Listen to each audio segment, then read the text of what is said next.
Okay, this is a story that's a Grimm's fairy tale you probably have never heard of before.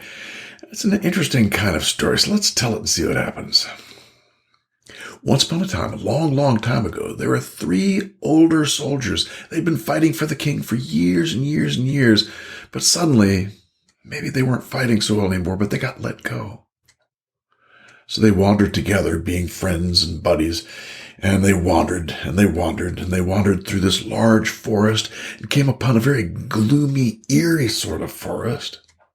They realized they had to stay for the night in this gloomy, eerie sort of forest, and so they decided that one of them would stay up and guard for the other 2, and they'd take turns, so that after a while, when he got sleepy, he'd wake another guy up, and the 3 of them then would get at least a little bit of sleep that night, and they'd all be guarded. So sure enough, the first 2 fell right asleep, and the 3rd guy was there watching. He made a fire, and he's sort of watching things, and all of a sudden, out of no place, this little man in a red jacket appears, and he said, "Who goes there?" And the soldier says, "A friend." And the red jacket man said, "A friend of who?" He said, "I'm just an old army guy with my 2 buddies. We have nothing to our names, but we have a fire, so come and warm yourself." So sure enough, the red jacket dwarf came and sat down at the fire for a little while, and he said, "You've treated me very nicely, and I appreciate that. Because of that, I've got a gift to give you." And the guy said, "What's that?" He said, "It's a gift of a special cloak. When you wear this cloak, you put it over your shoulder. Anything you wish for, it will come true." The guy was impressed, but he wasn't really sure that was going to happen. And as quick as the little red jacket man came, he disappeared. So it came time when this guy got tired, and he woke up one of his friends, and the friend stayed up to watch for a while. And sure enough, not too long after the other guy fell asleep, the red jacket guy comes out again. The same thing happened, and the second guy, just like the first one, was very polite to the red jacket guy and asked him to come in and sit for a while. And sure enough, the red jacket guy says, "I've got a gift for you." And the guy was surprised. "What? A gift for me?" "Yes, it's just a little purse." The guy said, "A purse?" He said, "Yeah, it's a purse, but it has a special quality. It's got gold in it. And the more of the gold you spend, the more the purse fills back up." The guy said, "Wow, that's a wonderful gift. Thank you very much." And as soon as that happened, poof, the guy disappeared again. Then he went to sleep. The 3rd guy gets up. Same thing happens. The dwarf comes out. He's treated in a friendly manner, and he says, "I've got a present for you." The 3rd guy was surprised, just like the other 2. He said, "What? What are you going to give me?" And the dwarf said, "Well, I've got this special horn I want to give you. You can blow this horn, and whenever you do, you will get throngs upon throngs upon throngs of people who will come to your aid." The guy said, "Thank you. That's very kind of you to do that. I appreciate that." And as soon as he said that, boom, the guy was gone. So they all woke up in the morning, and they started talking to each other about what had happened the night before.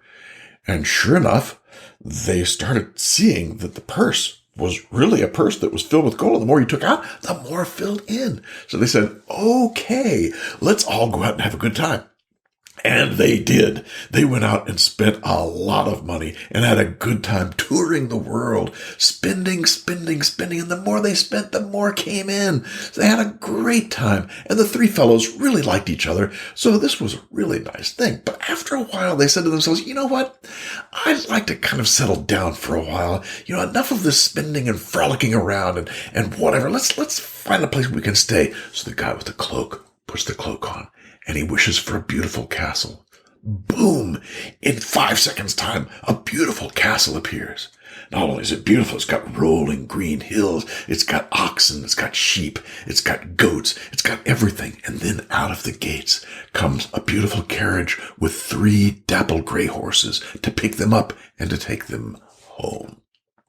They were happy to get in, and they sure got in that little carriage, and they went back to home, and they just took it easy for a long time until They got bored with sitting in one place. And they said, you know what? It's time for us to get out and do something. So sure enough, they put on all their fanciest clothes. They put their servants to work. They got the horses all ready and the carriage, and off they went. They went to a nearby king. And they stayed with the king for a while. And the king looked, well, look at these guys. This must be sons of kings, the way they're dressed and the way they've got all this stuff. So he put them up. And the king had one daughter, and she was very beautiful. And sure enough, the three guys were having a nice time at the king's palace. And one of the guys was walking with the daughter of the princess during one day, and she looked at his purse. She said, "Oh, what a beautiful purse you have." He said, "Yes, this is a very special purse. It was given to me, and it has special powers." She said, "Oh, special powers. What does it do?" He said, "Well, the more you take out, the more comes back in." Well, that wasn't very smart of him to tell her that. But on the other hand, this princess was also a witch. She knew about the purse already. She was very cunning. So she developed a plot. The plot was this. She was going to go back and create a purse that looked exactly like that one. It's exactly what she did, except the purse is not going to have the magical powers. So she creates this purse. It looks just like the other one. She calls the guy in. They get drunk. He's drinking and drinking and drinking until bloop, he passes out. She switches the purse. She puts in her purse, which doesn't have extra gold in it, and she takes the purse that's got gold. Uh-oh. So the three of them go back to the castle with the dapple gray horses and the big carriage and all the servants. And they get back there and they start to pay for something, but they realize, uh-oh, this isn't working anymore. Something's wrong with this purse. What happened? And the guy who was stolen from realized, oh, no, I told her about the purse, and I'm sure she switched it on me. The guy with the cloak said, "Don't worry. I got us covered. I got us covered." He puts on his cloak and he says, "I'm in the princess's chambers." Sure enough, poof, he's in the princess's chambers, and she's right there counting her gold. And he's mesmerized by being there in the gold and the princess's chambers. She sees him. She knows what's going on. So she screams, "Thief, thief, thief." And all the palace guards come running after this poor guy. He's so shocked. He could have used the cloak to go, "Okay, send me back home now." But he didn't. He forgot all about it. He ran and he jumped out the window. And on his way down, guess what happens? The cloak got stuck on a branch. And so he had to run home. So she's got the purse and the cloak. So they go back and they're commiserating. He says, "I can't believe I did that. I really screwed up. I blew it. And the guy said, "Don't worry. We'll take care of this." He's got the horn. He goes and blows that horn. Throngs of people come. He keeps blowing and blowing and blowing until they've got thousands of people. They all go to this castle, and he tells the king, "King, if you don't give me back my purse and my cloak, we're going to overrun you and you will be history." The king said, "Oh, that's not a good idea at all. We need to do something about that." He went to the daughter. He said, "Look, you need to give those things back." The cunning witch daughter said, No, I've got a better idea. Let me try one thing. If it doesn't work, then yes, we'll give them back. She knew what she was going to do. So what did the daughter do? She went into the crowd as if she was a poor girl singing songs with a lute. A-ding, da-ding, da-ding, da-ding. She mesmerized the people in the crowd. And as soon as she mesmerized the people and the one soldier whose horn it was, she sent in her girl into his place where he slept. She stole the horn and went back. So now she's got all of it. She's got the horn. She's got the cloak. And she's got the purse. So now they're destitute. They're all depressed. They say, "Oh no, I can't believe we lost all this good stuff. How could we do that?" So they had nothing to do but to go back out begging again like they'd started. So they decided two of them went together and one guy thought he would go off on his own. And so the two went out one way and the one guy went another way. And sure enough, that one guy who went the other way, ended up in that same eerie forest, really strange place. And he saw an apple tree. And he said, apples, I like apples. And sure enough, he picked one of those apples off the tree, ate it. He said, oh, that apple is really good. He ate another one, ate a third apple. Well, by the time he was putting the third apple to his mouth, he thought, what is this? What is this? Because he couldn't get the apple in his mouth. The reason he couldn't get his apple in his mouth was because his nose was getting longer and longer and longer. And he felt it, and he realized, oh my gosh, my nose is getting huge. And he could watch it grow across the forest floor. It would go up over tree trunks. It kept growing and growing. It was long, long, long. He had no idea what to do. He couldn't even move now because the nose was so long he couldn't pull it back like that. Well, it kept growing and growing until guess what happened? His other two friends, as they were walking along, stumbled over something. They said, my, I think that's a nose. No, it couldn't be a nose. Oh, yes, it could. So they followed that nose back, only to find their good buddy at the other end of this very, very long nose. And they all sat there and said, what is going on? What happened to your nose? The guy said, I just ate an apple. That's all that happened. I just ate 2 or 3 apples. And my nose grew like crazy. I can't even move now. So they tried to get a donkey to come and pull him around, but the donkey couldn't even pull him with this huge nose. He was stuck. He was stuck, and they didn't know what to do. And guess what happens next? The man with the red jacket comes in. And he says, I like you guys, and I'm going to help you out.